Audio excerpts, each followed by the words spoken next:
বাংলাদেশের বাইরে পৃথিবীর বিভিন্ন প্রান্তে যেখান থেকে চ্যানেলে দেখছেন আপনাদের সকলকে সাদর আমন্ত্রণ তৃতীয় মাত্রা দেখবার জন্য। প্রিয় দর্শক, সাম্প্রতিক নানা বিষয় নিয়ে আলোচনার জন্য আমার সঙ্গে স্টুডিওতে রয়েছেন আমার বায়াবাস হোসেন জমান, সম্পাদক রেজাল করিম রনি, এবং আমার ডানে রয়েছেন জাতীয়তাবাদী গণতান্ত্রিক আন্দোলন এনডিএম-এর প্রতিষ্ঠাতা এবং চেয়ারম্যান ববি হাজ্জাজ। স্বাগত আপনাদের দুজনকে তৃতীয় মাত্রায়। আপনাদের দুজনের কাছে আমার প্রশ্ন যে এই সরকার আসলে কি চাইছে, আপনাদের কাছে কি মনে হচ্ছে? অনেকের মধ্যে নানা রকমের সংশয় আছে, প্রশ্ন আছে, অনেকের মধ্যে আশাবাদও আছে।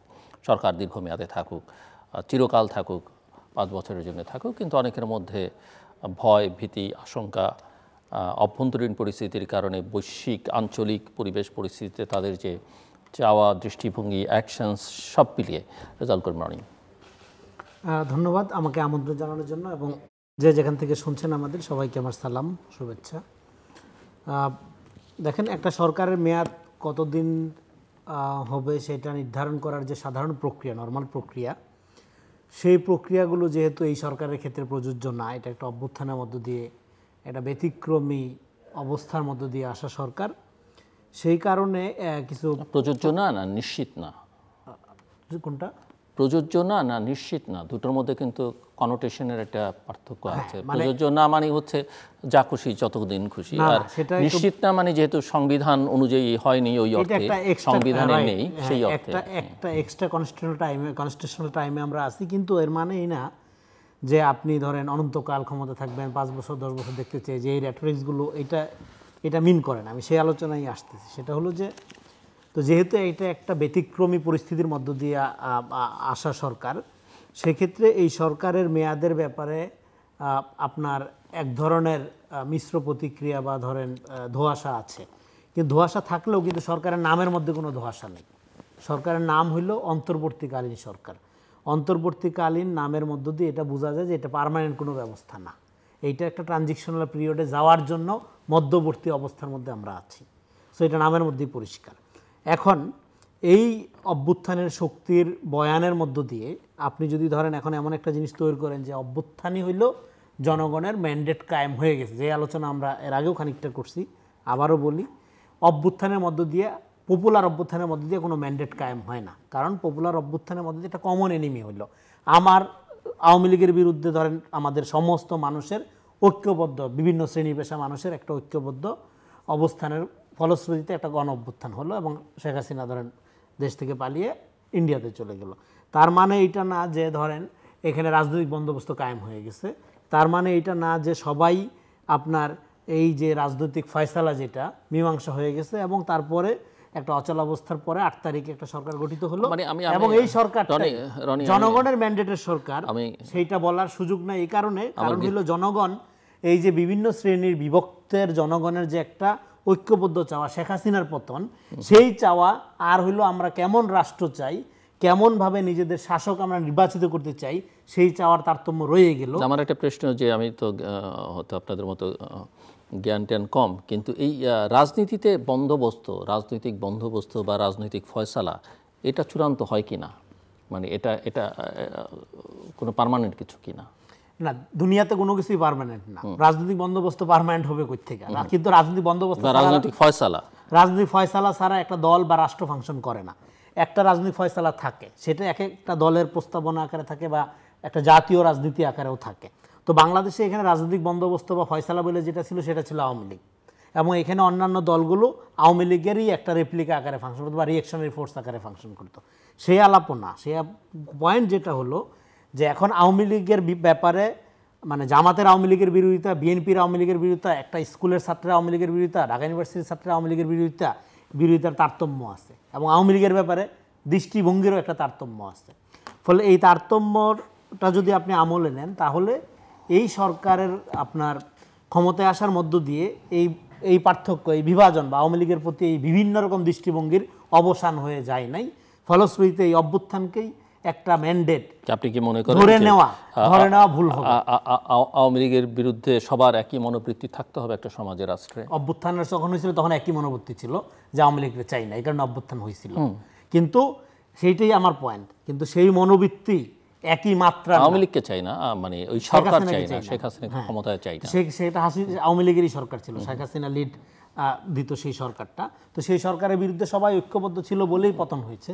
কিন্তু সেই এই পতন এবং সেই আপনার সেটাই আমি বলছি যে সেই হাসিনা বিরোধিতার বা আওয়ামী বিরোধিতার মাত্রার মধ্যে তারতম্য আছে, তফাত আছে।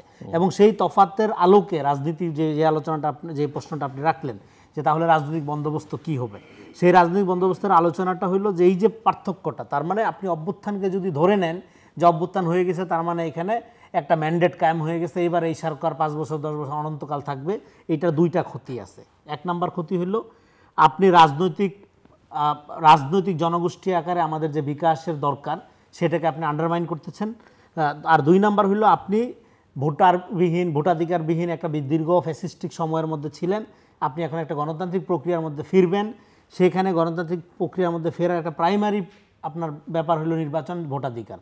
সেটাকে আপনি যখন আন্ডারমাইন করেন তখন এই সরকারেরও যে প্রতিশ্রুতি, এই সরকারের যে দায়িত্ব, সেইটাও ক্ষতিগ্রস্ত হয়। এবং এই সরকার ধরেন সব দিক থেকে ব্যর্থ হইল, হ্যাঁ, কোনো সমস্যা নাই, একমাত্র সে যদি ভোটাধিকার মানে প্রয়োগের একটা প্রাতিষ্ঠানিক কাঠামো মানে ধরেন নিশ্চিত করতে পারে এবং এমন একটা নির্বাচনের ব্যবস্থা করতে পারে যেটা রিয়েলি জনগণ তার ভোটাধিকার প্রয়োগের এবং তার পছন্দ মতো প্রার্থী দল মতাদর্শকে বেছে নেওয়ার সুযোগ পাবে, একটা রিয়েলি ডেমোক্রেটিক অ্যাটমসফিয়ার, তাহলেই সরকার সফল। আমরা কারণ অন্তর্বর্তীকালীন সরকার, তার কাছে আর কেউ আপনার বেশি কিছু আশা করে না। আপনার কাছে মিস্টার ববি হাজাজ, সরকার আসলে কি চাইছে বোঝা যাচ্ছে? জিলু ভাই, ফার্স্ট এন্ড ফরমোস্ট আপনাকে অসংখ্য ধন্যবাদ, একই সাথে সবাইকে সালাম এবং শুভেচ্ছা। সরকার কি চাচ্ছে এটা বলা খুব মুশকিল, অ্যাটলিস্ট এমন একটা জায়গায় আমরা এসেছি যেখান থেকে বলা খুব মুশকিল মনে হচ্ছে। কারণ সরকার আসলে কে এবং মানে সরকারের ভিতরে কত ধরনের ফোর্সেস বা সর্ট অফ মত আছে এটা বোঝা মুশকিল হচ্ছে। মানে আমরা ইতিমধ্যে দেখলাম প্রাক্তন প্রেসিডেন্ট আব্দুল হামিদ সাহেব সপরিবারে দেশ ত্যাগ করতে সক্ষম হলেন। মানে উনি আওয়ামী লীগের শুধু প্রমিনেন্ট ক্যারেক্টার ছিলেন না, রাষ্ট্রপতি ছিলেন, স্পিকার ছিলেন, এবং এমন আলোচনা উঠে এসেছিল যে পার্টি প্রধানও শেখ হাসিনার পর সে হতে পারে। এবং কিশোরগঞ্জে, মানে আমি রাজনৈতিক জায়গা থেকে বলছি, কিশোরগঞ্জের রাজনীতিতেও তিনি অতপ্রতভাবে কানেক্টেড ছিলেন এবং এখানে অনেক ধরনের হয়তো ক্রিমিনাল অ্যাক্টিভিটি যেগুলো আর কি, যেগুলোর দোষারোপ, ছেলেও এমপি হয়েছিল, জি, সো যেগুলোর জন্য ওই পুরো পরিবার দোষারোপ হতে পারে, সে কিভাবে এভাবে চলে যেতে পারলো। এবং এখানে আপনার স্বরাষ্ট্র উপদেষ্টার দপ্তর থেকে বা স্বরাষ্ট্র উপদেষ্টা খোদ বলেছেন যে উনি জানতেন না, এবং যারা এটার জন্য দায়ী তাদেরকে বিচারের আওতায় না আনতে পারলে উনি ইস্তফা দেবেন, উনি চাকরি ছেড়ে দেবেন। তো আমি ধরে নিচ্ছি, ইন গুড ফেইথ ধরে নিচ্ছি যে আসলে স্বরাষ্ট্র উপদেষ্টা এবং ওনার অফিস জানতেন না। কিন্তু স্বরাষ্ট্র মন্ত্রণালয়ের অধীনে যতগুলো অফিস আছে সেগুলো জানতো না, এটা বিশ্বাসযোগ্য না।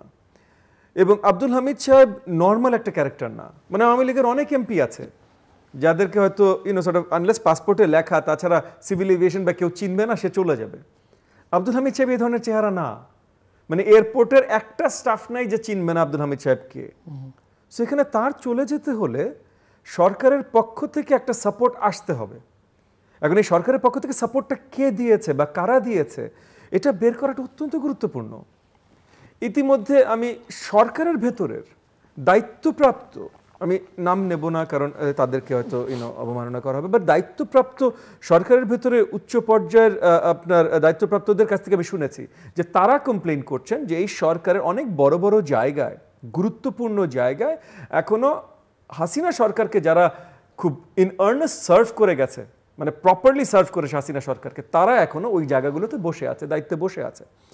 সো তার জন্য যাদের কথা আমি বলছি, যাদের সাথে আমি আলোচনা হয়েছে, তারা বলছে যে তারা তাদের অনেক কাজ করতে পারছেন না বা বাধাগ্রস্ত হচ্ছেন। সো ওই জায়গা থেকে ওই হাসিনা সরকারের লয়াল লোকজনদেরকে কারা রেখে দিয়েছে। সো সরকারে আমি বিশ্বাস করি আমাদের মাননীয় প্রধান উপদেষ্টা ডক্টর মোহাম্মদ ইউনূস, আমি এখনো বিশ্বাস করি উনি এগুলোর ঊর্ধ্বে। কিন্তু উনি যদি ঊর্ধ্বে নাও হতেন, উনি কেউ তো একা সরকার চালায় না। শেখ হাসিনা যে এতগুলো ম্যাস মার্ডারের জন্য দায়ী, সেটা সে একা করে নাই ভাই, অনেকে দায়ী।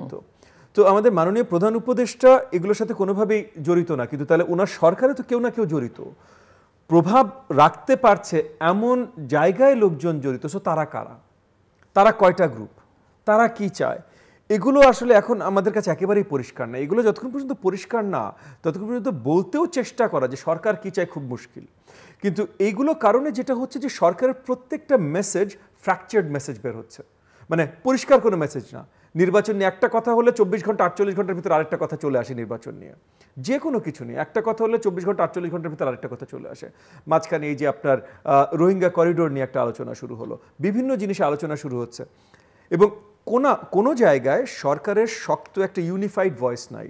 ঠিক আছে, এটা অন্তর্বর্তীকালীন সরকার, রাজনৈতিক সরকার না, তাদের ইউনিফাইড ভয়েস হয়তো হবারও কথা না, বিভিন্ন জায়গা থেকে বিভিন্ন ব্যক্তিবর্গ এসেছেন, ঠিক আছে, কিন্তু তাহলে তো আরও বেশি গুরুত্বপূর্ণ না যে সেই সিম্পল একটা টাস্ক করার নিয়ত নিয়ে আপনারা এসেছেন, মানে জনগণকে একটা নির্বাচন দেয়া, তাহলে তাড়াতাড়ি ওই নির্বাচনটা দিয়ে দেয়া।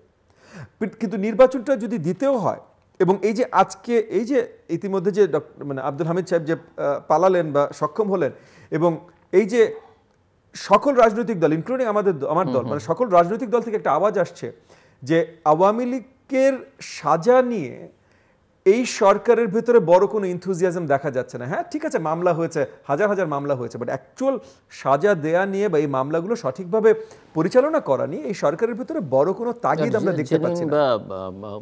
মানে ভালো মামলা কয়টা হয়েছে, প্রস্তুতি নিয়ে মামলা কয়টা হয়েছে, যে মামলা টিকবে, জি যে মামলাগুলো অ্যাকচুয়ালি একদিন টিকবে, এক্স্যাক্টলি। প্লাস মানে মনে করেন জাস্ট ভোট চুরি নিয়ে তো ভাই মিনিমাম এই যে দুইটা পার্লামেন্টে তো 300-600 মামলা হতে পারতো তো, যেটা অ্যাকচুয়াল সলিড মামলা হতো, কিন্তু এই মামলাগুলো কিন্তু হয়নি, সব খুনের আসামি, যে হয়তো খুনের আশপাশ দিয়েও ছিল না, মানে যে দেশের অনেক ক্ষতি করেছে, জনগণের অনেক অপরাধী জনগণের বিরুদ্ধে, কিন্তু খুনের সাথে সে সম্পৃক্ত না, তার নামে খুনের মামলা, যেই মামলাগুলোতে তাকে আসলে সাজা পাওয়া উচিত এবং হয়তো আসলে হবে ঠিকভাবে, সেগুলো তার নামে করা হয়। একেবারেই অপরাধের সঙ্গে যুক্ত না এমন লোককেও খুনের মামলা জড়িয়ে দেওয়া হয়েছে, এরকম নজির আছে। কারণ আওয়ামী স্টাইলে মামলা হয়েছে, তো যে যেখানে যাকে পেরেছে, ববি হাজ্জাজের সঙ্গে শত্রুতা আছে। আমাদের কারেন্ট উপদেষ্টা একজন তো ওনার নামে খুনের মামলা ছিল যখন উনি উপদেষ্টা হয়েছেন, আমি আর এটা এলাবোরেট করলাম না। সো এই জায়গাগুলো আছে। সো সরকার পরিচালনা, এখন যারা পরিচালনা করছেন, অন্তর্বর্তীকালীন সরকারের দায়িত্বে যারা আছেন, ওনাদের অভিজ্ঞতা বা জ্ঞান থাকার কথা না, সরকার পরিচালনা আমরা সবাই মানি, কিন্তু ওই জায়গা থেকে যদি আপনি ওই যে পুশ করতে চেষ্টা করেন 5 more years, বা এই যে আপনি যে কথাগুলো বললেন, এই জিনিসগুলো যখন পুশ করতে চেষ্টা করেন, তখন আসলে সবাইকে আপনি ভুল সিগন্যাল দিচ্ছেন, এবং তখন সব জায়গায় আনসার্টেনটি আরও তৈরি হচ্ছে, সবার ভয় ভীতি আশঙ্কা আরও বাড়ছে, যেখান থেকে আমরা আর একটু ভালো জায়গায় যাওয়ার যে আমাদের স্বপ্ন, সেই স্বপ্নটা পূরণ করার জন্য আমরা আরও রোড ব্লক তৈরি করছি। রেজাল্ট করুন জি দেখেন, এবং আমার একটা প্রশ্ন, যে সেটা হচ্ছে যে আওয়ামী লীগ, মানে আওয়ামী লীগ নিয়ে তো আমরা কথা বলছি, আওয়ামী লীগের ভবিষ্যৎ কী হবে, আর যেটা আইনি প্রক্রিয়ায়, সাংবিধানিক প্রক্রিয়ায় যেটা হওয়া উচিত, সেটা করবার ক্ষেত্রে কোনো সদিচ্ছা দেখা গেছে কি না এখন পর্যন্ত, সেটা একটা প্রশ্ন। না দেখেন, এখানে আপনার বাংলাদেশের সমস্যাটা কি হইল, আপনি 15 বছর বিএনপি জামাত ট্যাগ দিয়ে বা বিএনপি জামাত পাইলে পিটাই মারছেন, গায়েবী মামলা দিচ্ছেন, এখন একই প্রক্রিয়া যদি আপনি আওয়ামী লীগের ক্ষেত্রে প্রয়োগ করেন, তাহলে আপনি জাতি গঠন করবেন কেমনে? আওয়ামী লীগের, হ্যাঁ সে ভোটাধিকার হরণ করেছে, সে এমন কোনো অপরাধ নেই, না করছে, খুন, এগুলো জাতিসংঘের ডকুমেন্টেশনে আছে, তাহলে আপনার বিচার প্রক্রিয়াটা করেন, বিচার প্রক্রিয়ার দিকে আগান। বিচার প্রক্রিয়ার দিকে না আগাইয়া এখানে না সংস্কার না বিচার, মাঝখান থেকে ক্ষমতা, এরকম একটা গ্রুপ দাঁড়িয়ে গেছে। এইটা যারা করছে তারা বাংলাদেশকে এমন একটা জায়গায় নিয়ে যাচ্ছে। দেখেন একটা কথা এখানে বলি, সেটা হলো যে রাজনৈতিক সমস্যা বা রাজনৈতিক সংকটকে রাজনীতির বাইরে অন্য কিছু দিয়ে বাইপাস করার পরিণতি হবে ভয়াবহ।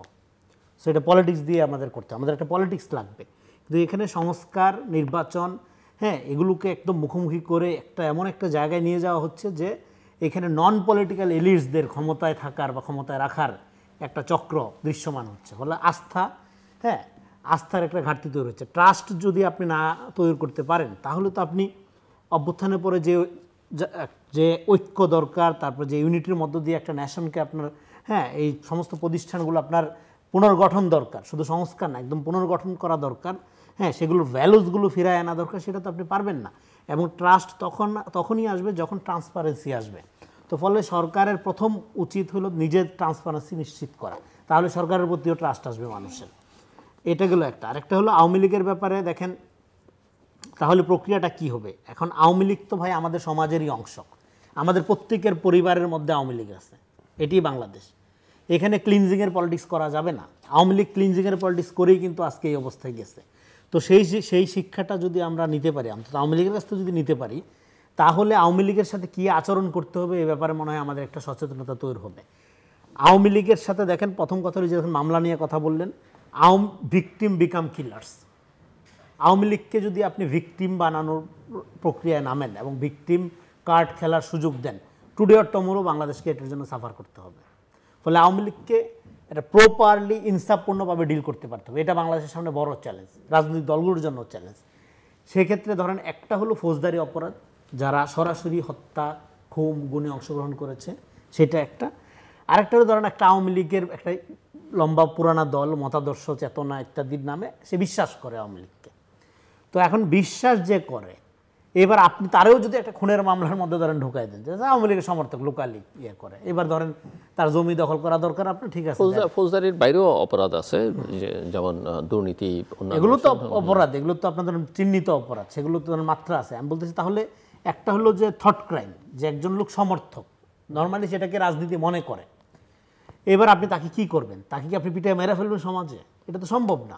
এই সমাজে ক্লিনজিংয়ের পলিটিক্স করলে তাহলে তো সমাজে আপনি যে ইউনিটি চান, যে শান্তি চান, সেটা হচ্ছে না। তাহলে আওয়ামী লীগকে আপনি ইনসাফপূর্ণভাবে ডিল করেন। এই জন্য আমরা বলতেছিলাম যে আপনি ট্রুথ অ্যান্ড রিকনসিলিয়েশন প্রক্রিয়ায় যান। আওয়ামী লীগ এবং রাজনীতি যে এক জিনিস না, আপনি এই ব্যাপারে আওয়ামী লীগের লোকজনকে এডুকেট করেন পলিটিক্যালি। আওয়ামী লীগের লোকজনকে আপনি একটা রাজনীতি নির্মাণের একটা সুযোগ দেন, যাতে তারা ন্যাশনালি জাতীয় রাজনীতির মধ্যে আপনার এনিমি আকারে না থেকে তারা নিজেরা এটা নেশন গঠনের পার্ট হইতে পারে। সেই প্রক্রিয়া আপনি শুরু করেন। প্রত্যেক দিন আওয়ামী লীগের বিরুদ্ধে বড় বড় কথা, আর এদিক দিয়ে আপনার ক্রিমিনাল কেস থাকার পরও যারা একদম পায়োনিয়ার লোকজন, তারা আপনার আরামায় এসে পরিবার সহ চলে যাচ্ছে। এটা কি করতেছে? এটা হলো আওয়ামী লীগের আপনার এক শ্রেণীর লোকের মধ্যে একটা হঠকারী মনোভাবের জন্ম দিচ্ছে, একটা ফলস কনফিডেন্স যোগাচ্ছে যে তারাও কিন্তু ধরেন এই যে ধরেন হামলা করছে, নানা জায়গায় গুপ্ত হামলা করছে, তারপরে হলো হুমকি ধামকি দিচ্ছে। রাজনীতি যে হুমকি ধামকির ব্যাপার না, আপনি অন্যজনকে মারতে পারেন, এটা যে আপনার ক্ষমতা না, এটা যে আপনার ডিসক্রেডিট, এই জায়গায় আপনি রাজনীতিকে ফেরত আনেন। এই জায়গায় রাজনীতি ফেরত আনার জন্য আপনি অবশ্যই আওয়ামী লীগকে ডিল করতে পারতে হবে। এবং একটা রাজনৈতিক শক্তি, সেটা যে কেউ, সে যদি মনে করে তার ফেরত আসা বা ধরেন তার রাজনীতিতে শক্তিশালী হওয়া মানে হলো অন্য লোক তাকে ভয় পাইতে হবে বা বিরোধী শক্তি তাকে ভয় পাইতে হবে, এটা ডেঞ্জারাস। তো আপনি সামাজিকভাবে এই যে পলিটিক্যাল অ্যাংজাইটি আওয়ামী লীগকে কেন্দ্র করে তৈরি হচ্ছে, এবং অভ্যুত্থানের এই যে ধরেন মানে বিভিন্ন শ্রেণী পেশার মানুষের যে আপনার ঐক্যবদ্ধ বহিঃপ্রকাশ, তাদের মধ্যে একটা ফেয়ার, আওয়ামী লীগ মানে একটা ভয়ের ব্যাপার, যে আওয়ামী লীগ আসলে তো মারবে, কাটবে, পিটায় মেরা ফেলবে। তো এই ভয় থেকে তো গোটা জাতিকে একদিক থেকে মুক্ত করার একটা ব্যাপার আছে। আর অন্য দিক থেকে আওয়ামী লীগের লোকজন তো ট্রমাটিক, তার নেত্রী তারা ফেলাইয়া পালাইছে, হ্যাঁ, তো সে তো কোনো প্রস্তুতি নেওয়ারও সুযোগ পায়নি, তো পালাইছে, এমনভাবে পালাইছে, ফলে আবার সে তো সমাজে ধরেন আপনার প্রতিবেশী, আত্মীয় স্বজন, ফলে তাকে তো আপনি অরক্ষিত অবস্থায় রেখে তার হাইকমান্ড বা বড় বড় নেতারা সব পালাইছে বা গা ঢাকা দিচ্ছে। কিন্তু নর্মাল যারা সমর্থক, তাদেরকে তো আপনি সমাজে তাদের অধিকার হরণ করার কোনো রাইট কারণ নাই, তাদেরকে আপনার বাঁচতে দিতে পারতে হবে। হ্যাঁ, সেই বাঁচতে দিতে পারার প্রক্রিয়ার সাথে এবং অপরাধীদেরকে আপনার প্রপারলি আইনের আওতায় আনা এবং একটা প্রপারলি জাতিগত ঐক্য গঠনের মধ্যে একটা সুস্থ প্রতিযোগিতামূলক, যেখানে কোনো মাসেল পাওয়ার থাকবে না, আমি বিরোধী, আপনার সাথে আমার রাজনীতির মতের 100% বিরোধিতা, কিন্তু আমি আনসেফ ফিল করব না, এরকম একটা রাজনৈতিক পরিবেশ তো আপনাকে কায়েম করতে পারতে হবে, আওয়ামী লীগের জন্য, বিএনপির জন্য, জামাতের জন্য, সবার জন্য। মিস্টার ববি হাজ্জাজ, এই যে আওয়ামী লীগকে নিয়ে নির্বাচন নয়, বিচার করা ছাড়া নির্বাচন নয়, সংস্কার ছাড়া নির্বাচন নয়, স্থানীয় সরকার নির্বাচন আগে, তারপরে জাতীয় সংসদ নির্বাচন, এগুলো কিসের বার্তা? এগুলো আসলে কিছু দূর বিভাজনের বার্তা। সো প্রথম থেকে কয়েকটা জিনিস একদিকে, কয়েকটা জিনিস আরেকদিকে। সো আওয়ামী লীগকে ছাড়া, মানে আওয়ামী লীগকে নিয়ে নির্বাচন না, এটা আমি নিজেও বিশ্বাস করি। এটার একটা বড় কারণ আছে। জি, প্রক্রিয়াটা কি? হ্যাঁ, প্রক্রিয়াটা খুব সিম্পল। আমাদের মানে আমাদের প্রচলিত আইনের মাধ্যমে আমরা স্পেশালি আওয়ামী লীগ মনে করেন নির্বাচন কেন্দ্রিক যে অপরাধগুলো ঘটিয়েছে গত 2 নির্বাচন, স্পেশালি 18 আর 24, আমি 14তে যাচ্ছি না, 14 ভিন্ন জিনিস ছিল, বাট সর্ট অফ ভোট চুরি অ্যান্ড হোয়াটনট, এবং যেখানে কিছু জিনিস আছে যেগুলো পরিষ্কার আরপিও লঙ্ঘন করেছে, শুধু ক্যান্ডিডেট হিসাবে না, দল হিসাবেও। তো আরপিও লঙ্ঘন করবার কারণে ওই 2011 সালে যেমন জামাতের নিবন্ধন বাতিল করে দিয়েছিল আওয়ামী লীগ, কি চিন্তা করে করেছিল কি আমি সেই হিসেবে যাচ্ছি না, বাট অফিসিয়ালি আমাদের কাছে মানে সর্ট অফ আরপিও আইনের মাধ্যমে নির্বাচন কমিশন আওয়ামী লীগের নিবন্ধন বাতিল করেছে, নিষিদ্ধ হয়েছে, আওয়ামী লীগ নির্বাচনে অংশগ্রহণ করতে পারছে না।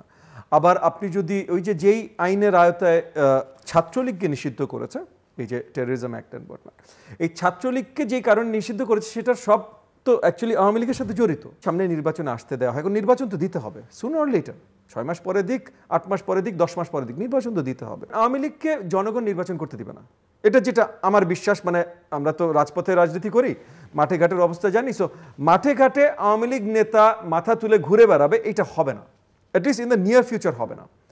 আওয়ামী লীগকে যদি আমরা গত 15 বছর ভালোভাবে চিনে থাকি বা শেখ হাসিনার নেতৃত্ব যদি চিনে থাকি, তাহলে এই ধরনের অরাজকতা সৃষ্টির সুযোগ তারা নিতে চাইবে। এবং এরকম সুযোগ নিয়ে দেখেন, এই আওয়ামী লীগে কিন্তু একবার বাসে আগুন লাগিয়ে অনেকের হত্যাকাণ্ড করেছিল।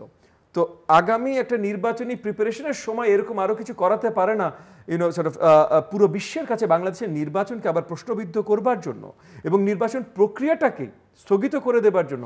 এটাও কিন্তু মানে অবিশ্বাসযোগ্য কিছু না, খুবই সাধারণ হতে পারে তাদের জন্য।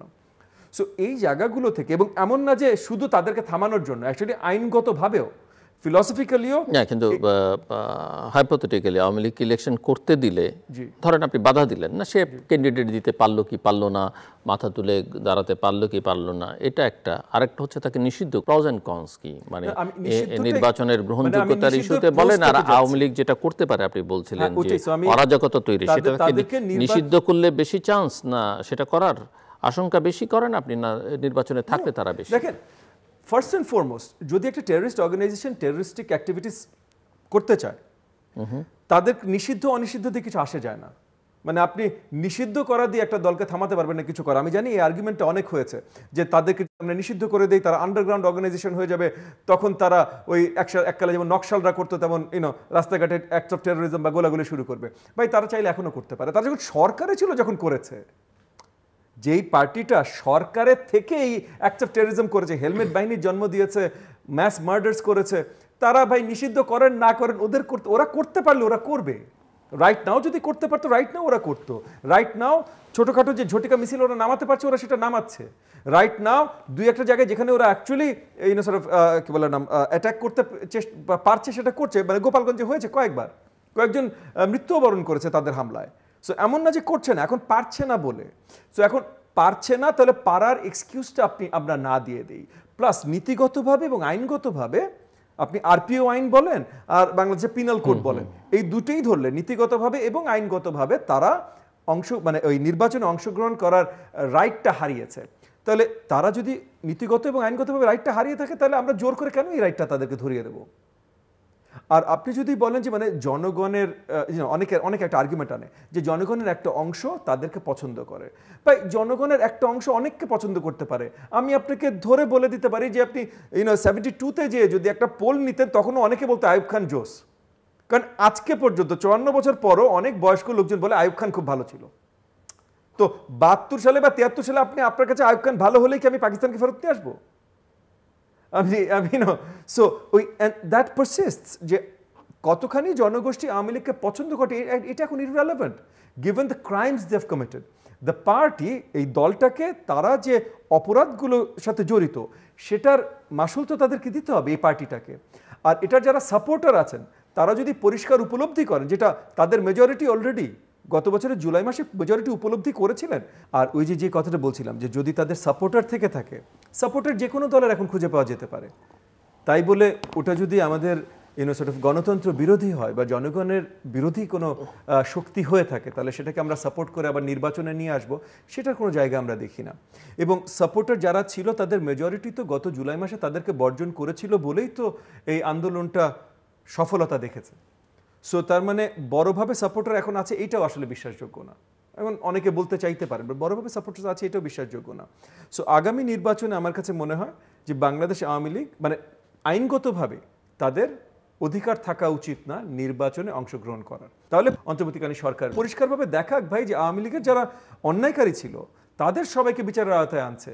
কিন্তু এই যে ইতিমধ্যে যে হামিদ সাহেব এবং তার পরিবার চলে গেলে, এটা দিয়ে তো এটা প্রমাণ করতে পারছে না তারা এইগুলোর মাধ্যমে। এই জায়গাগুলো সবচেয়ে বড় প্রবলেম সৃষ্টি করছে।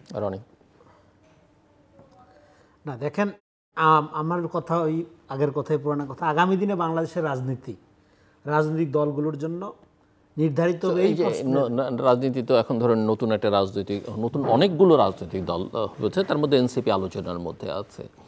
তো সেখানে কি আপনি আশা দেখতে পাচ্ছেন না যে দলের ব্যাপারে আমার কোনো আগ্রহ নেই, সিজনের ব্যাপার এই যে সামনে বর্ষা আসতেছে, অনেক লোক যারা জীবনে ব্যবসা করেন ইলিশের ব্যবসা করবে, হ্যাঁ জীবনে ডাবের সিজনে অনেক লোক দেখবেন ডাবের ব্যবসা করে, হয়তো অন্য কাজ করতে ডাবের ব্যবসা। তো এখন একটা মৌসুম রাজনৈতিক দল খোলার, সবাই সবার মতো দল খুলতেছে। দলের বিশেষ করে এই আন্দোলনে দলের ব্যাপারে আমার কোনো আগ্রহ নেই, আমার রাজনীতির ব্যাপার। আন্দোলনের ব্যাপারে আপনি তাদের রাজনীতি দেখতে পাচ্ছেন না? যারা এই জুলাই আগস্টে আন্দোলনের সামনের সারিতে ছিল, তারা একটা নতুন দল করলো এনসিপি, তাদের রাজনীতি দেখতে পাচ্ছেন না? এনসিপি বলেন বা জুলাই অভ্যুত্থানের স্পিডের আলোকে আরো অনেকগুলো দল আসার প্রক্রিয়ায় আছে, আরো আসছে। হ্যাঁ, কিছু ইতিমধ্যে অনেক প্রেশার গ্রুপ, নাগরিক গ্রুপও আসছে। সেটা আসা, মুক্তিযুদ্ধের চেতনার আলোকে তো অনেক দল আসছিল, সেটা দল আকারে আসা। আর হলো এইটার যে একটা সলিডারিটি ছিল, যেটাকে আমরা বলি যে 5 তারিখের পরের রাজনীতিটা কি, রাজনীতিটা হলো এতদিন আমরা যে রাজনীতিটা করতাম সেটা হলো পলিটিক্স অ্যাজ ফিলান্থ্রপি, মানে আমরা রাজনীতি করব, এমপি মন্ত্রী হব, তারপরে কিছু টাকা চুরি করব, কিছু টাকা জনগণের মধ্যে বা নিজেদের লোকজনকে বিলি করব। এই মডেলটা আর চলবে না, এখন হবে ফিলান্থ্রপি অ্যাজ পলিটিক্স। আপনি যে অবস্থায় যেভাবে আছেন জনগণের সাথে থাকবেন, হ্যাঁ, থেকে আপনাকে যদি জনগণ পছন্দ করে, জনগণই আপনাকে নেতা বানাবে। তো এই মডেল না করে আপনি যদি একটা অফিস টফিস নিয়ে বৈশা সংবাদ সম্মেলন করে, হ্যাঁ, নিজে নেতা 8-10টা লোক নিয়ে বিশাল রাজনীতি, মাঠে খবর নাই, এগুলো তো হবে না। রাজনীতি লাগবে আপনার, এবং সেই রাজনীতিটা উঠে আসতে হবে একদম পাবলিকের ভেতর থেকে, মাঠে ময়দান থেকে। তো সেইটা আনার জন্য যে প্রক্রিয়া, সেটা জিয়া রহমানের একটা মডেল ছিল। তো সেইটা তো সেই পথে যদি হাঁটে দলগুলো, ডেফিনেটলি রাজনীতির সুযোগ আছে, কিন্তু আমাদের রাজনীতি লাগবে। এখন এটা গুরুত্বপূর্ণ আলাপ হলো যে ধরেন জনগণ ধরেন আওয়ামী লীগকে চায় বা সমর্থন করে, এই জনগণ কারা? জনগণ দেখেন বাংলাদেশে ফ্যাসিবাদের একটা সামাজিকরণ হয়েছে। এখানে শুধু যারা দল করে, আওয়ামী লীগ করে, তারাই ফ্যাসিস্ট তা না। এখানে আওয়ামী লীগের এই ফ্যাসিজমকে টিকায় রাখার জন্য একটা বড় কালচারাল ইন্ডাস্ট্রি ছিল, সেটার দিকে আমরা কেউ নজর দিই না। ফ্যাসিবাদ তো আকাশ থেকে পড়ে না।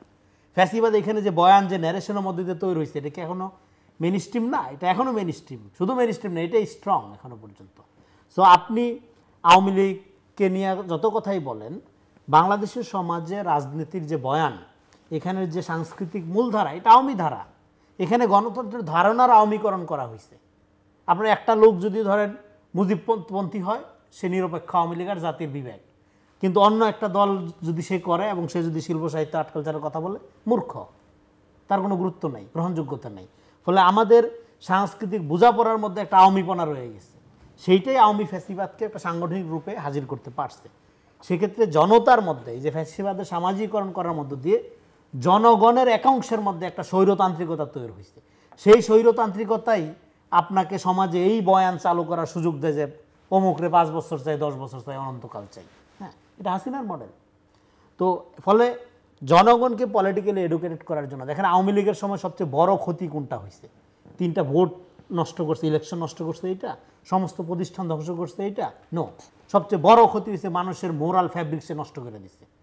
হ্যাঁ, আপনি ঘুষ দিয়ে চাকরি নেওয়া, আপনার কনস্ট্রাকশনকে উন্নয়ন বলা, তারপর হইল আপনার নগদ টাকার লেনদেন, দুর্নীতি, লুটপাটকে একটা আপনার বাহবার ব্যাপার। হ্যাঁ, এই যে লোভকে উস্কে দিয়ে মানুষের পুরা মোরাল ফ্যাব্রিক্সকে ধ্বংস করে দিয়ে সমাজকে যেই জায়গায় নিয়ে গেছে, এই কারণে দেখবেন যে এই স্ট্রাকচারে যেই আসতেছে, হ্যাঁ, এই নতুনদের দলের কথা বলেন, সেও কি লুটপাট, বিতর্ক, ঘুষ, দুর্নীতি, হ্যাঁ, টেন্ডারবাজি, এগুলো বাইরে যেতে পারতেছে না। ফলে এটা একটা স্ট্রাকচার আওয়ামীকরণ করা হয়েছে পুরো বাংলাদেশটাকে। সেই জায়গা থেকে আপনি এই জন্য কথা যেটা, সেটা হলো ময়লা দিয়ে ময়লা সাফ হয় না। আপনি যদি মনে করেন যে হ্যাঁ রিয়েলি জনগণের জন্য একটা ভ্যালু বেজ রাজনীতি করবেন, সেটা কি দিয়ে করবেন? পার্সন উইথ ভ্যালুস দিয়ে করবেন। আগে আপনার নিজেকে ওই জায়গায় যাইতে হবে, আগে আপনার নিজেকে ওইটা মানতে হবে। ফলে আপনি রাষ্ট্রীয় ক্ষমতায় থাকেন, রাজনৈতিক দল করেন, আপনাকে নিজের মধ্যে ওই চর্চাটা করতে হবে যে আমি এই আওয়ামী মডেলের চর্চাটা করব না, আমি এই লুটপাটের এই প্রক্রিয়াটাকে আমার অধিকার মনে করব না। সেটা ভাঙার জন্য যেই ধরনের রাজনৈতিক স্পিরিট দরকার, সেটা তো দেখা যাচ্ছে না অভ্যুত্থানের পরে। ফলে অভ্যুত্থানের পরে এখন রাজনীতির নামে যেটা তৈরি হচ্ছে, একদিক দিয়ে প্রচুর দল, আপনি যেটা বললেন, আরেক দিকের দিকে ধরেন সাধারণ জনগণ, যে যারা ধরেন এমনিতেই এই একটা পরিবর্তন, এই রাজনৈতিক মডেল আমরা দেখতে চাই না, কি চাই সেটা আমরা জানি না সাধারণ জনগণ, কিন্তু এটা আমরা চাই না, এটা আর চলবে না, এইটা মনে করে যারা রাস্তায় নামছিল তাদের মধ্যে এক ধরনের পলিটিক্যাল এংজাইটি বা ফ্রাস্ট্রেশন তৈরি হয়েছে। সেই ফ্রাস্ট্রেশনটাকে ভয় পাওয়ার দরকার আছে যারা রাজনীতি করছে, নতুন পুরান। 5 তারিখটা প্রত্যেকের জন্য একটা চ্যালেঞ্জ আকারে হাজির হয়েছে, প্রত্যেকটা রাজনৈতিক দলগুলোর জন্য। সেই চ্যালেঞ্জটাকে কে কত স্ট্রংলি আপনার ফ্রেন্ডলি মোকাবেলা করতে পারবে তার উপর তার রাজনৈতিক ফয়সালা নির্ভর করে। আরেকটা জিনিস যেটা বলতে চাইছিলাম একটু আগে, সেটা হলো আগামী দিনে দলগুলোর জন্য রাজনৈতিক বিকাশের ক্ষেত্রে গুরুত্বপূর্ণ হবে আওয়ামী লীগ প্রশ্নে কে কী পজিশন নেয় বা আওয়ামী লীগকে কে কীভাবে ডিল করে, তার আলোকেই তাদের রাজনীতি নির্ধারিত হবে। সেক্ষেত্রে ও যদি নিজেই আওয়ামী লীগ ডিল করতে যায়, একটা আওয়ামী লীগ হয়ে বসে থাকে, পরিণতি একই রকম। আচ্ছা ববি হাজেজ, আপনি কি নির্বাচন দেখেন কি না, কবে দেখেন? যদি আপনি বলছেন 5 মাস, 6 মাস, 8 মাস, 10 মাসের পরে তো নির্বাচন হতে হবে, যে নির্বাচন মানুষের দীর্ঘদিনের আকাঙ্ক্ষাটা অবাধ, সুষ্ঠু, গ্রহণযোগ্য, অংশগ্রহণমূলক, নিরপেক্ষ, শান্তিপূর্ণ, আন্তর্জাতিক মানসম্পন্ন, সেরকম কোনো নির্বাচন দেখেন কিনা? যদিও অন্তর্বর্তীকালীন সরকারের প্রধান উপদেষ্টা বলেছেন যে ইতিহাসের সেরা নির্বাচন তার সরকার করবে। আমিও স্বপ্ন দেখি যে ইতিহাসের সেরা নির্বাচন আমরা সামনে দেখতে পাবো। হয়তো ইতিহাসের সেরা নির্বাচন আমরা দেখতে নাও পেতে পারি, তবে আমরা সুষ্ঠু একটা নির্বাচন দেখতে চাই। এটা হলো মিনিমাম রিকোয়ারমেন্ট, একটা সুষ্ঠু নির্বাচন। নিরপেক্ষ, হ্যাঁ, মানে সুষ্ঠু হলে তো নিরপেক্ষ হতে হবে, তাছাড়া তো সুষ্ঠু হবে না। মানে সুষ্ঠু ডেফিনিশনের ভিতরে সুষ্ঠু তো দেখতে তো সে সুষ্ঠু হতে পারে, কিন্তু নিরপেক্ষ মানে মনে করেন নির্বাচন যে তো যারা লিগালি অংশগ্রহণ করতে পারে তারা সবাই সুষ্ঠুভাবে অংশগ্রহণ করতে পারছে, যারা লিগাল ভোটার তারা সবাই সুষ্ঠুভাবে ভোট দিতে পারছে, এই পুরো সুষ্ঠু কাঠামো। তো এই সুষ্ঠু কাঠামোটা যদি সুষ্ঠুভাবে হয়, ইঞ্জিনিয়ারিং এর অনেক রকম স্টাইল আছে, তো আমরা যদি সুষ্ঠুভাবে হয়, ঠিক আছে, নিরপেক্ষ, সুষ্ঠু, নিরপেক্ষ, সুন্দর নির্বাচন, সুষ্ঠু, নিরপেক্ষ, সুন্দর নির্বাচন নিয়ে আমরা আশাবাদী। নির্বাচন কখন হবে এটা নিয়ে আমরা সন্দিহান। এবং এই জায়গাটাতেও কিন্তু এই যে অনেক ধরনের আপনার কি বলে অ্যাংজাইটি সৃষ্টি করা হচ্ছে, মানে বুঝে করা হচ্ছে, না বুঝে করা হচ্ছে, বাট সৃষ্টি করা হচ্ছে। কারণ এগেন যেটা বললেন যে সবচেয়ে প্রথম যে অধিকারের জন্য এগেন কেউ আপনার এজেন্ডা প্রিন্ট করে তারপর আন্দোলনে নামেনি জুলাই মাসে। তবে আমরা ধরে নিতে পারি বড় দাগে যে একটা অনির্বাচিত সরকারের প্রতি সবার ক্ষোভ ছিল, যে ক্ষোভটা এসছে কারণ তারা অনেকদিন নিজের সরকার নির্বাচিত করতে পারেনি এবং এই অনির্বাচিত সরকার একচেটিয়া ক্ষমতা বা শাসন চালিয়ে গেছে দেশের জনগণের উপর। সো ওই জায়গা থেকে তাহলে তাদেরকে সরানো এবং নিজের এই ভোটের অধিকারটা বা নিজের সরকার বসানোর অধিকারটা ফিরে পাওয়া, এটা আমি ধরেই নিচ্ছি যে আইডিওলজিক্যালি স্পিকিং যে মেজরিটি যারা বা সবাই যারা আন্দোলনে নেমেছিল তারা সবাই চেয়েছিল মিনিমাম একটা কমন গ্রাউন্ড সবার। তো এই মিনিমাম কমন গ্রাউন্ডে যদি আমরা আসি, তাহলে ওই মিনিমাম কমন গ্রাউন্ডে চাওয়াটা তাহলে নির্বাচন। কারণ অন্তর্বর্তীকালীন সরকার যেমন রমজান মাসে বেশ কিছু ভালো কাজ করেছে, তারা দ্রব্যমূল্য একটা কন্ট্রোলের মধ্যে রেখেছে, ট্রান্সপোর্ট সেক্টর এগুলো একটা কন্ট্রোলের মধ্যে রেখেছে, তারপরে আবার রাখতে পারছে না, ঠিক আছে, বাট ওই সময়টা রেখেছে বলে ওই সময়টা একটা পজিটিভ ভাইব ছিল, যেটার মাধ্যমে শুরু হয়েছিল 5 more years অফ ইন্টারিম সরকার। এখন আবার যখন রাখতে পারছে না, আস্তে আস্তে ওই 5 more years-এর আওয়াজ, ওই সুরটা খুব তাড়াতাড়ি চলে যাচ্ছে। বাট হ্যাভিং সেড দ্যাট, মানে জনগণের কিছু জিনিস টাইডস মানে জোয়ারের মতো আর কি বাড়তে পারে, কমতে পারে, কিন্তু ওই অধিকারের জায়গাটা কিন্তু একদম খুব স্টেবল থাকে। সো ওই অধিকারের জায়গাটা থেকে অধিকারটা ফিরিয়ে দেওয়াটা অত্যন্ত গুরুত্বপূর্ণ।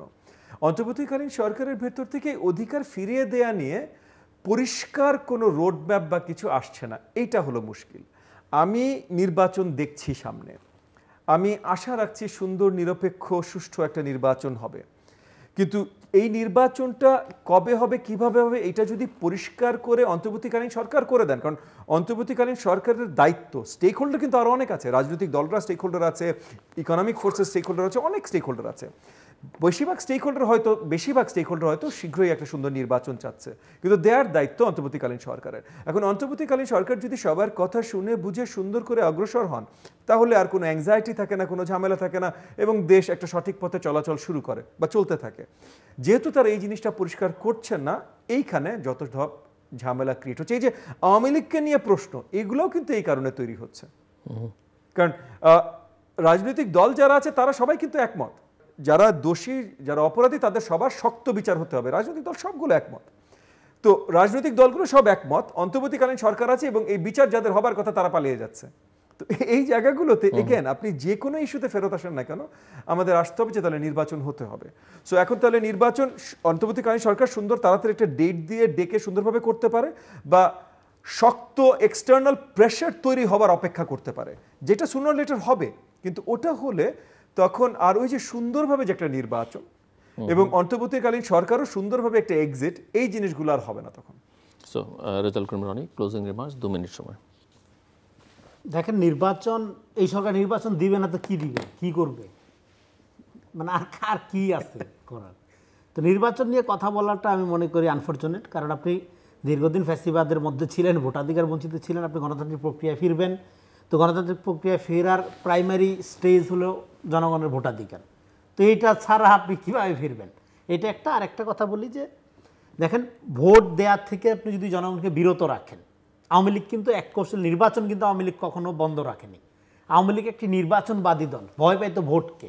এই জন্য আওয়ামী লীগের চালু করছিল ভোটারবিহীন নির্বাচনের সংস্কৃতি। আপনার ভোট দিতে দিত না, নির্বাচন দিত। উৎসব করেন, গান নাচানাচি করেন, অসুবিধা নেই, ভোট দেওয়ার দরকার নেই। তো আপনাকে ভোটাধিকার, নির্বাচনের ব্যাপারে আমার গুরুত্ব কম, ভোটাধিকার যেখানে নাগরিক তার সার্বভৌম ক্ষমতা প্রয়োগের এখতিয়ার অর্জন করে, ইট ক্যান নট বি এক্সচেঞ্জেবল। এটা 10,000 কোটি টাকাও বিক্রয়যোগ্য না, কারণ আমি আমার ক্ষমতা কীভাবে এক্সারসাইজ করবো তার ওয়ে হলো এটা। হ্যাঁ, এটা উৎসব আনন্দের কোনো ব্যাপার না, বিয়া শাদির ব্যাপার না, এটা সিরিয়াস বিজনেস। সো ওই জায়গায় নির্বাচনকে নিয়ে যাওয়া এবং ভোট যদি আপনি জনগণকে দিতে না দেন, তাহলে ওই সরকার কলাপস করে। ইভেন এই সরকার যদি জনগণকে ভোট বিমুখ করে কোনো না কোনোভাবে, যে 5 বছর 10 বছর থাকতে হবে, ভোট খারাপ জিনিস, ভোটের মাধ্যমে গণতন্ত্র আসে না, এই যে কিছু কিছু আপনার কি বলে যে আপনার সেলফ ডিক্লেয়ার্ড ক্রিমিনাল বুদ্ধিজীবী এগুলি বলে না যে ভোট দিয়ে মানে কি বলে, ভোট দিয়ে গণতন্ত্র হয় না, এসব কথাবার্তা শুনি না আমরা। এই যে উম্মাদের চেতনা প্রবাহ, হ্যাঁ, এই যে উন্মাদনা বা উন্মাদগুলো যারা এই সব ধরনের কথাবার্তা বলতেছে, তারা এই সরকারকে ক্ষতিগ্রস্ত করার চেষ্টা করছে। এই সরকার কোনো ক্ষমতা নেই, আছে দায়িত্বে। সে দায়িত্বটা যতটা ভালোভাবে পালন করতে পারে সেটাই সবাই চায়, এবং সেই দায়িত্ব ভালোভাবে পালন করার জন্য একটা কোঅপারেশন দরকার, সহযোগিতার দরকার। কিন্তু সেই সহযোগিতার প্রপার হচ্ছে না কেন? কারণ কেউ কারো ট্রাস্ট করতে পারতেছে না, তাহলে আগের অবস্থা ফেরত আসতেছে। ফলে এই সরকার যদি কোনো না কোনোভাবে ভোটাধিকারকে আপনার ধরেন যে ক্ষতিগ্রস্ত করার চেষ্টা করে, মানে ভোট মানে ধরেন এমন একটা অ্যাটমসফিয়ার তৈরি করলো যে জনগণই আর ভোট দিতে চায় না, ধরে নিলাম, হ্যাঁ, তাহলেও এই সরকার কলাপস করবে, ভয়ঙ্কর রকমভাবে কলাপস করবে।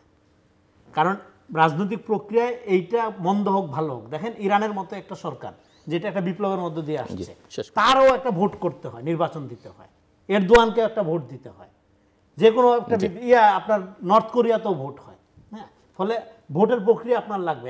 এবার ভোটের প্রক্রিয়া হাসিনা মডেল করা যাবে না। তো ফলে এই সরকারকে নির্বাচনের বাইরে চিন্তা করার কোনো সুযোগ নেই। অ্যাবসলিউটলি, আমার সহালোচক যে কথাগুলো বলেছেন ওনার সাথে পুরোপুরি একমত আমি, যে এই সরকার আসলে নির্বাচনের বাইরে কোনো উপায় নেই, এবং এই সরকারের পরিষ্কার দেখতে হবে যে জনগণ তাদের ভোটাধিকার সঠিকভাবে ফেরত পায় যেন। সো এই জায়গায় যদি অন্য কেউ বিভ্রান্তিকর কিছু করতে চেষ্টা করে যে না না এই সরকার ভালো আছে, এই সরকার আরও লম্বা মেয়াদ হোক, তাহলেও এই সরকারের তাদের নিজেদের ভবিষ্যৎ চিন্তা করে এবং বাংলাদেশের জাতি, গণতন্ত্র সব কিছুর ভবিষ্যৎ চিন্তা করে তারাও এই ফাঁদে পা দিতে পারে না। আমাদের সঠিকভাবে জনগণের কাছে ভোটাধিকার ফিরিয়ে দেবার প্রক্রিয়াটা শক্তভাবে শুরু করতে হবে। এবং এই যে আশঙ্কাগুলো তৈরি হয়েছে, সরকার এটাও দায়িত্ব আছে রাজনৈতিক দলের ভেতর থেকে এই আশঙ্কাগুলো যেন সরে যায়, সেই জায়গায় ওই কনসেনসাসের আলোচনা এবং এটা শুরু করার জন্য নির্বাচন, ভোট কবে হবে, ভোট কীভাবে দিতে পারবে, এগুলোর আলোচনা সরকার পক্ষ থেকে আরও শক্তভাবে চলে আসাটা আমার মনে হয় অত্যন্ত গুরুত্বপূর্ণ এখন। দর্শক অনুষ্ঠানের শেষ প্রান্তে আমরা সামাজিক যোগাযোগ মাধ্যম ফেসবুক, এক্স এবং ইউটিউবে তৃতীয়মাত্রা লাইভ স্ট্রিম হচ্ছে আপনারা দেখতে পারেন। টেলিভিশনের পর্দায় দেখতে না পারলে যে কোনো সময় যে কোনো স্থান থেকে ইউটিউবে তৃতীয়মাত্রা চ্যানেলটি সাবস্ক্রাইব করে এই পর্ব বা পুরনো পর্বগুলো আপনারা দেখতে পারেন। মিস্টার ববি হাজ্জাজ এবং মিস্টার রেজাল্ট করিম অসংখ্য ধন্যবাদ আলোচনা শোনার জন্য। দর্শক, আমার অতিথিরা নানা বিষয় নিয়ে কথা বলেছেন। মূল কথা সেটা হচ্ছে যারা রাষ্ট্র পরিচালনার সঙ্গে আছেন তাদের সদিচ্ছা এবং স্বচ্ছতার অভাব মোটামুটি অনেক ক্ষেত্রেই পরিলক্ষিত। একটাই চাওয়া, বাংলাদেশের মানুষের অধিকারকে ফিরিয়ে দেয়া। বাংলাদেশের মানুষ দীর্ঘদিন যাবৎ তার নানা অধিকার থেকে বঞ্চিত, তার মধ্যে অন্যতম হচ্ছে এটি ভোটের অধিকার, যেটি গণতান্ত্রিক প্রক্রিয়ায় প্রবেশদ্বার।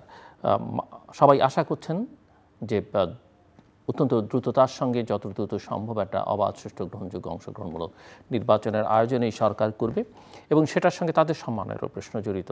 এর বাইরে তারা অন্য যত কিছুই করবার কথা বলুন না কেন, বাস্তবে প্রমাণ করেছেন তারা সেগুলো করতে ব্যর্থ। শুধু এই নির্বাচনটুকু যদি করে দিতে পারেন সেটাই তাদের জন্য যথেষ্ট, অন্যথায় তাদের পরিণতিও খুব একটা সুখকর নাও হতে পারে।